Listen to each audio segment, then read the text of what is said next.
एका अघोरीने झपाटलं होता. तो तिच्या मागे असा लागलेला का तो कधीच सुटला नाही.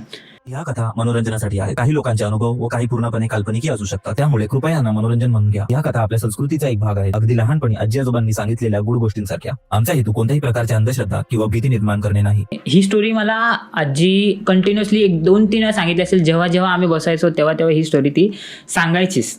सो तिची मावशी होती, तिला एका अघोरीने झपाटलं होतं असं बोलतात. झपाटलं किंवा तिच्या मागे बस वेताळासारखं असतं ना एक प्रकारे.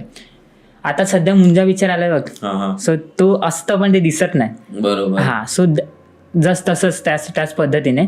सो तिच्या मागे ते लागलेलं. कसं लागलं एक्झॅक्ट मला तिने सांगितलं नव्हतं, बट लागलेलं. सो त्याचं असं होतं का तो तिच्या मागे असा लागलेला का तो कधीच सुटला नाही. त्यांनी बऱ्याच गोष्टी ट्राय केल्या, बऱ्याच गोष्टींनी ते बाहेरून बघितलं, बऱ्याच गोष्टींनी त्यांनी ते काढायचा प्रयत्न केला, बट ते नाही गेलं. ॲट द एंड त्यांनी बऱ्याच जणांनी सांगितलं का तुम्ही जोपर्यंत तुमचा जीव जात नाही किंवा तुम्ही मरत नाही तोपर्यंत ते तुमच्या मागेच असणार. सो त्यांनी पण ते एक्सेप्ट केलं आणि हे तिच्या मागे ती जेव्हा मे बी 19-20 वर्षाची असेल तेव्हा तिच्यासोबत हे लागलेलं. ओके. सो तेव्हा ते आजी वगैरे ते बघायचे. सो तेव्हा तिने मामाला सांगितलेलं की रोज किंवा 1-2 दिवसाआड रात्री तिला आकडी यायची. ती अक्षरशः 2-3 तास अशी ताट व्हायची की तिला कसलंच हे भान नसायचं का नक्की काय होतंय किंवा काय. अक्षरशः तिचा श्वास बीस सगळा बंद असायचा. ती एवढी हे पोजेस्ड होती त्या गोष्टींमध्ये. आणि थोड्या दिवसांनी मग तिला पण तिची सवय झाली का ओके होतंय. सो त्याच्यानंतर काही दिवसांनी म्हणजे तिला जेव्हा सवय झाली सो तिने लग्न वगैरे तर केलं नाही, बट ती इतकी स्वतःला सेफ असायची ना, कारण ती रात्री 12-1 वाजता जरी घरी यायची तेव्हा तिला एक अशी जाणीव असायची का आपल्यासोबत कोणीतरी आहे. सो एक अशी स्टोरी अशी होती का तिला आजींनी का फॅमिलीने एका इथे ठेवलेलं ते हे असतं ना मुस्लिम लोकांचं तो दर्गा टाईप असतो. हो. सो तिथे तिला ठेवलेलं. ओके. सो ते असं नाही त्या लोकांना त्या पर्टिक्युलर एरियामध्येच ते येऊ शकतात, त्याच्या आतमध्ये ते येऊ नाही शकत. एक लक्ष्मण रेखा असते ती क्रॉस करूच नाही शकत. सो त्याचं तसं होतं. ओके. सो ती जेव्हा तिथे आतमध्ये होती तेव्हा तिने तिकडे जे बाबा होते त्यांनाच ती बोलली की तिची मावशी का मला जाणवतं का माझ्यासोबत कोणीतरी आहे किंवा माझ्यासोबत आहे कोणीतरी, माझ्या मागे आहे कोणीतरी, बट मला त्याला बघायचंय. ओके. मला त्याला बघायचंय. सो ते बोलले का नाही बघू शकत तू, की तू बघशील तर घाबरशील. ओके. तू नको बघूस. तर ती बोलते नाही मला बघायचंय. ओके. सो मग ती बोलले का आज रात्री काहीतरी तेव्हाच अमावस्या का काहीतरी होती. सो ते बोलले का तू आज रात्री बरोबर 12 नंतर इथे बस. तर तिला एक झाड होतं वडाचं, त्या झाडाखाली ते झोपवायचे, मग ती तिथे झोपायची. सो ते बोलले का तू आज रात्री 12 नंतर एक्झॅक्टली तू फक्त त्या गेटच्या बाहेर बघ, तुला ते दिसेल. फक्त काही बोलायचं नाही, तो काही करेल, काही त्याला रिस्पॉन्स द्यायचा नाही, फक्त बघायचं, बाकी काही करायचं नाही. बोले ओके. सो जेव्हा 12 वाजले रात्रीचे तेव्हा ती होती जागी बसली आणि तिला बाहेर फक्त गेटच्या बाहेर तिने बघितलं.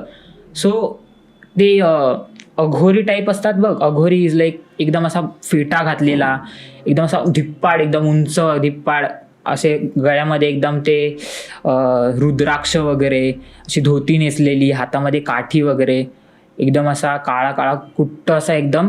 तिला ते दिसलं प्रॉपरली. ती काय बोलली नाही, काही एकदम शांत झाली.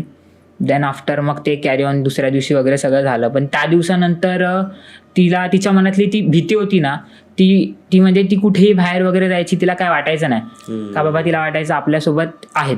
सो माझ्या आजीचा हा एक्सपिरियन्स होता का तिला हे सगळं तिनेच सांगितलेलं. बट जेव्हा तो एक दर्गा होता, पुण्याला राहायचे ना, सो जेव्हा ती आजी तिच्या मावशीसोबत त्या दर्ग्यामध्ये जायची ना, सो तेव्हा तिने मला सांगितलं का जेव्हा पण जायचं ना, कारण त्या दर्ग्यामध्ये सगळी भूतच असायचे असे तिचं मत. ती बोलायची का ते भूतच असायचे, झाडं अशी पूर्ण झाडं असायची, मधून रोड होता आणि या साईडला दोन्ही बाजूला झाडं आणि त्या झाडावर भूतच असायची सगळी. सो तेव्हा ती जायची ना, ती मावशी यायची ना, तेव्हा ती सगळी भूतं तिला सलाम सलाम सलाम सलाम असे आवाज द्यायचे. ओके. त्याच्यानंतर ती ना येताना ती 2 वेळा आजी गेली तेव्हा तिला ते ऐकायला आलं सो त्याच्यानंतर ती बोलली का, ती मावशी आहे ना ती जोरात बोलली का माझी माणसं येतात इथे, तुम्ही असं काही बोलायचं नाही, माझी माणसं आल्यावर ती घाबरतात. ओके, त्याच्यानंतर ते बंद झालं. बट ॲट द मुमेंट त्याने तिला एंडपर्यंत सोडलं नाही. तिला सांगितलेलं कारण तिला त्यांनी सांगितलं, म्हणजे ती जिच्याकडे ते बघायला जायचे ना किंवा ते सोडवायला जायचे ना, त्यांनी सांगितलेलं का हे तुमच्यासोबत एकदम लाईफ टाईम राहील, बट तुम्ही जशा म्हाताऱ्या होत जाल तेव्हा त्याची पण पॉवर जी आहे ती कमी कमी होत जाईल. ओके, सो मे बी आता रिसेंटलीच 1-2-3 वर्षापूर्वी त्यांची डेथ झाली. सो तेव्हा तिला ना ॲट द एंड जेव्हा जशी ती म्हातारी होत गेली ना, सगळं ते कमी कमी होत गेलं. बट जेव्हा ती म्हातारी होत गेली ना, तिला ना इथे दाढी यायला लागली, पांढरी पांढरी दाढी यायला लागली, छातीवर पण पांढरे केस यायला लागले. म्हणजे इन शॉर्टमध्ये ते एक पुरुष, ऑब्व्हियस तिच्या मागे एक पुरुष होता. सो ते म्हातारा झाल्यावर तिच्यामध्ये त्या सगळ्या गोष्टी यायला लागल्या.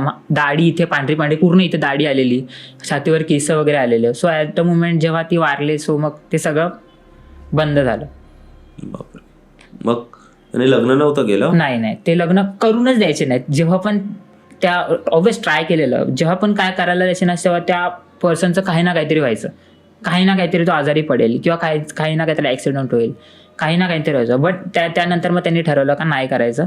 बट ती एकदम व्यवस्थित असायची, म्हणजे ऑफिसला जायची, सगळं रेग्युलॅरिटी खूप व्यवस्थित होती. फक्त होतं का दॅट एक पर्सन होता हे तिला नेहमी जाणवायचं का आपल्यासोबत एक कोणतरी चालतंय, आहे आपल्यासोबत कोणतरी असं. खतरनाक बाई. पूर्ण पॉडकास्ट बघण्यासाठी बायोमधल्या लिंकवर क्लिक करा किंवा यूट्यूबवर बंकस पॉडकास्ट सर्च करा.